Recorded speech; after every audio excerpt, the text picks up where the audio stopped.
దీనికి సంబంధించి జయరామ నాయుడు గారు పెద్దలు పేరు చెప్పుకోవాలి. ఆయన ప్రతిరోజు వచ్చి దీన్ని అడిగేవాళ్ళు ఏం చేయాలని. అందరికీ నమస్కారాలండి. ఈరోజు నెల్లూరులో 14వ వార్డులో యాక్చువల్గా పార్కుని మొత్తం రెనోవేట్ చేశారు. చాలా బాగా చక్కగా వచ్చింది. అయితే ఈ పార్కుని నేను విజిట్ చేసినప్పుడు ఇక్కడ ఎవరైతే పార్కుని యాక్చువల్గా కమిటీ, ఈ పార్క్ యొక్క కమిటీ ఉండారో వాళ్ళు నా దృష్టికి కొన్ని తీసుకొచ్చారు. ఒకటి ఆల్రెడీ మొబైల్ టాయిలెట్స్ ఉన్నాయి, అది కాకుండా యూరినల్స్ ఉండే విధంగా చేయమన్నారు. ఇప్పుడే కమిషనర్ గారికి ఇన్స్ట్రక్షన్ ఇచ్చాను. ఇమీడియట్గా ఆ యొక్క యూరినల్స్ మహిళలకి జెంట్స్కి చేయమని, అవి కూడా వీలైన తొందరలో కంప్లీట్ చేస్తారని తెలియజేస్తున్నాను. తర్వాత ఏదైతే వాకింగ్ పాత్ వేశారో ఆ వాకింగ్ పాత్ వేసిన కాంట్రాక్టర్ సరిగా చేయలేదు. ఇప్పుడే కమిషనర్ గారికి చెప్పాను, ఇమీడియట్గా దాని రెక్టిఫికేషన్ కంప్లీట్ చేయమని. దాన్ని కూడా ఒక 1 వీక్లో మీకు కంప్లీట్ చేస్తారని ఈ పార్క్ సభ్యులందరికీ తెలియజేస్తున్నాను. ఈరోజు నెల్లూరులో మొత్తం 47 పార్క్ స్థలాలు ఉన్నాయి. 47 నెల్లూరు సిటీలో 47 పార్కు స్థలాలను యాక్చువల్గా టేకప్ చేసాం. వాటిలో దాదాపు 40 పార్కులు అయితే పూర్తి అయిపోయినాయి. మరొక 7 వర్క్ చేస్తున్నారు. అవి కూడా వీలైన తొందరలో కంప్లీట్ అవుతుంది. అవి కాకుండా మనకి ఇటుపక్క చిల్డ్రన్స్ పార్క్ ఉంది, పెద్ద పార్క్. అదేవిధంగా పినాకిని పార్క్ అని మన రంగనాయకులపేట యొక్క పక్కన ఒక పెద్ద పార్క్ని డెవలప్ చేస్తున్నాం, ఇంక్లూడింగ్ బోటింగ్ అన్నీ ఉండేటట్టుగా. ఆల్రెడీ వర్క్ స్టార్ట్ చేశారు.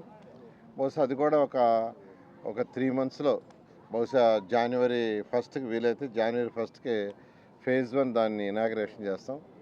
అక్కడ బోటింగ్ గీటింగ్ కూడా ఉండేటట్టుగా ఒక పెద్ద పార్క్. ఈ పక్క సిటీకి రైట్ సైడ్ ఏదైతే చిల్డ్రన్స్ పార్క్ ఉందో, అదేవిధంగా రంగనాయకులపేట 50వ డివిజను, 49వ డివిజను, ఆ పక్క 51వ డివిజను, ఆ పక్క డివిజన్ వాళ్ళందరికీ ఉండేటట్టుగాను.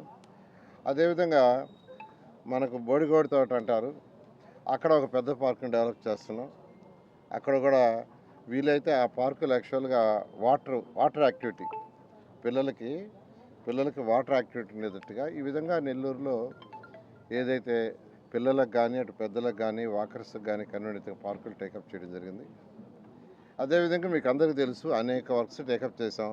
అండర్గ్రౌండ్ డ్రైనేజీ, డ్రింకింగ్ వాటర్, అది కూడా 14-19లో టేకప్ చేసినవి గత ప్రభుత్వం మా మీద కోపంతో ఆపేసింది. 1100 కోట్లు తీసుకొచ్చి 960 కోట్లు దాదాపు ఖర్చు పెడితే ఆ బ్యాలెన్స్ 140 కోట్లు ఖర్చు పెట్టక ఆపేసింది. అయితే మన ఈ మధ్య ముఖ్యమంత్రి గారిని అడిగితే మళ్ళీ దాన్ని 165 కోట్లు శాంక్షన్ చేసి అమౌంట్ కూడా కమిషనర్ గారి అకౌంట్కి వచ్చింది.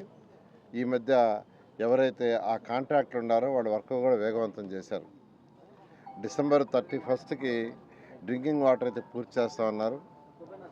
తర్వాత జూన్ కల్లా అండర్గ్రౌండ్ డ్రైనేజ్ పూర్తి చేస్తామన్నారు. నేను ప్రజలను రిక్వెస్ట్ చేసేది ఒకటే, అంతకుముందు అండర్గ్రౌండ్ డ్రైనేజ్ కనెక్షన్ తీసుకోవాలంటే 10,000 ఉండేది. అండర్గ్రౌండ్ డ్రైనేజ్ కనెక్షన్ తీసుకోవాలంటే 10,000 కట్టాల్సి వచ్చేది. ₹1 చేసాం, ఒకే ₹1. అయితే మీ ఇంటి నుంచి లైన్ అక్కడ వరకు కనెక్షన్ మీరు చేసుకోవాలా. నేను అందరిని రిక్వెస్ట్ చేస్తున్నా, ఎక్కడైతే అండర్గ్రౌండ్ డ్రైనేజ్ పూర్తయిందో, కొన్ని దగ్గర పూర్తి అయిపోయింది, అక్కడ మీరు కనెక్షన్ తీసుకోండి. కేవలం ₹1 పెట్టాము, ఒకే ₹1. దయించి మీరు తీసుకుంటే మీ ఇంటి నుంచి వచ్చే బాత్రూమ్ కానీ, కిచెన్ కానీ, లేదా టాయిలెట్స్ నుంచి వాటర్ అంతా అండర్గ్రౌండ్లో వెళ్ళిపోతే మీ యొక్క ఇంటి పక్కన ఉండే డ్రైన్స్లో వాటర్ ఉండదు. వాటర్ ఉన్నప్పుడు దోమలు రావు. అండర్గ్రౌండ్ డ్రైనేజీని పర్ఫెక్ట్గా మనం యూటిలైజ్ చేస్తేనే దోమలు రావు. అలా కాకుండా అండర్గ్రౌండ్ డ్రైనేజ్ ఉండి కొందరు వచ్చిన వాటర్ని మళ్ళీ పక్కన డ్రైన్లో కానీ వదులుతుంటే మళ్ళీ దోమలు వస్తాయి. అందువల్ల నేను అందరిని రిక్వెస్ట్ చేస్తున్నాను, మున్సిపాలిటీ వాళ్ళు వచ్చి అందరినీ కాంటాక్ట్ చేస్తున్నారు. అయితే మీ ఇంటి బాత్రూమ్ నుంచి కిచెన్ నుంచి లైన్ మాత్రం మీరు వేసుకోవాలి అది.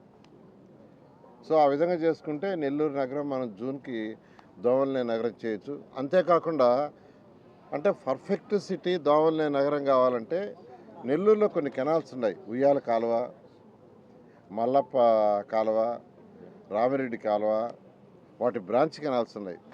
అండర్గ్రౌండ్ డ్రైనేజ్ చేసి మీరు కనెక్షన్ తీసుకున్నా ఆ కెనాల్స్ని రెక్టిఫై చేయకుంటే దోమలు ఉంటాయి, దోమలు ఎక్కడే పోవు. అందుకనే ముఖ్యమంత్రి గారిని అడిగాను, ఆ కెనాల్స్కి 2 పక్కల కాంక్రీట్ వాల్ కట్టి పైన స్లాబ్ వేసేస్తాం, స్లాబ్ వేసేస్తే దోమలు రావని దానికి ముఖ్యమంత్రి గారు 50 కోట్లు శాంక్షన్ చేశారు.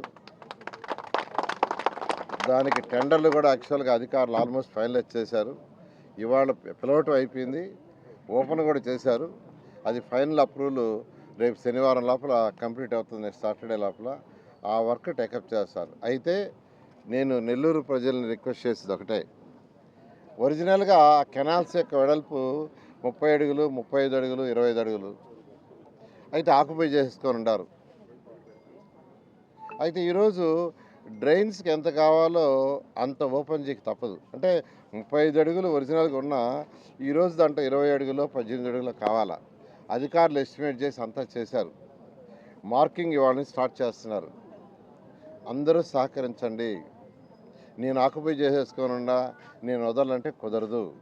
నేను అందరినీ రిక్వెస్ట్ చేసి చెప్తున్నా. ఎందుకంటే అవి ఓపెన్ చేయకుండా డ్రైన్ కట్టకుండా మనం ఎంత ఖర్చు పెట్టినా దోమలు లేని నగరం కావాలంటే కాదు. దోమలు లేని నగరం కావాలంటే ఆ కెనాల్స్ ఉయ్యాల కాలువ ఒకటి, రామిరెడ్డి కాలువ, మల్లప్ప కదా, మల్లప్ప కాలువ, దేవుడి కాలువ, దాని బ్రాంచెస్ ఉన్నాయి. మళ్ళా వాటికి 2 పక్కల కాంక్రీట్ వాల్ కట్టి పైన స్లాబ్ వేయాలి. కాంక్రీట్ కాలు స్లాబ్ వేస్తే అది మళ్ళీ రోడ్డు అవుతుంది. 18 అడుగుల రోడ్డు, 16 అడుగుల రోడ్డు, 15 అడుగుల రోడ్డు, 10 అడుగుల రోడ్డు. రోడ్లలో ట్రాఫిక్ కూడా తగ్గుతుంది. అందువల్ల అందరూ సహకరించండి. అంటే ఒరిజినల్గా 35 అడుగులు అంటే 35 అడుగులు తీసుకోవట్లా, దాంట్లో 20, 18, 19 అధికారులు ఆల్రెడీ చేశారు. అది చేయాల్సిందిగా నేను అందరిని రిక్వెస్ట్ చేస్తాను నెల్లూరు ప్రజలు ఎవరైతే ఆక్యుపై చేసుకున్నారు. ఓకేనండి, థ్యాంక్ యూ.